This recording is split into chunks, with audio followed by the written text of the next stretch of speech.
Кичинекей досторум, бизде азыр адабий окуу сабагы.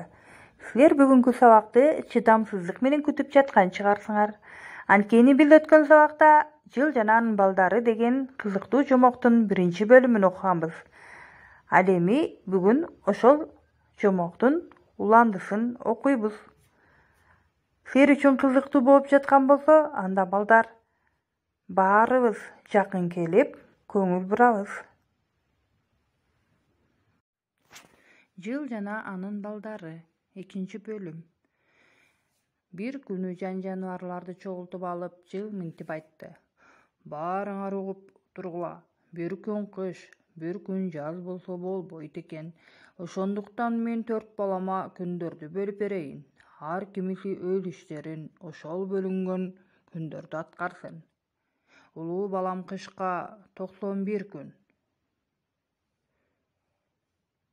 Экинчи уулум жазга дагы 91 күн.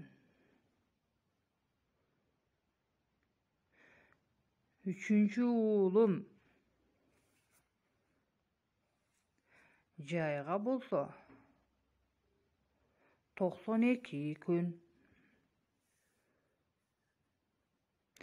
Эң кенже уулум күзгө 91 күндү бөлүп берейин. Буга кандай дейсиңер? Дейт. Угуп отургандарга кайрылып, буга баардыгы макул болушат. Бирок Аю, Суур, Кашкулак макул болбой кол көтөрүп сөз сурашат. Кана Аю, айтчы, дейт Жыл.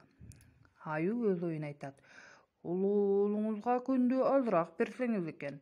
Анткени карды калың жаатырып жиберсе, биз тоо таштын арасында кантип жашайбыз?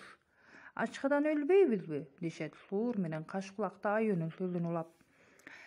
Мээр чөп деген бар, ошону тиштеп уктагыла.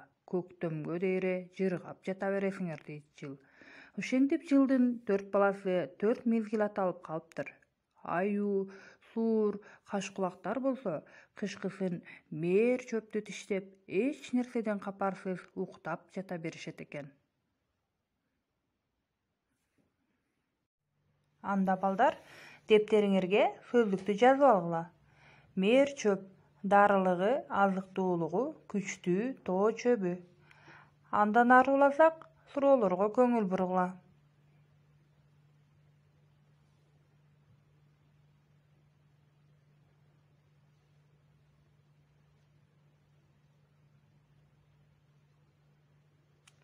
Жыл 4 баласына канча күн, канча ай бөлүп берди?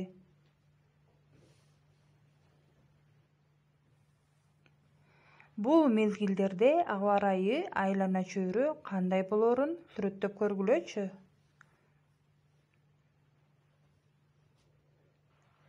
Балдар, Аю, Суур, Кашкулак кантип кыштап калышыптыр? Жылдын бул бөлүштүргөнү туура болдубу? Силер кандай ойлойсуңар?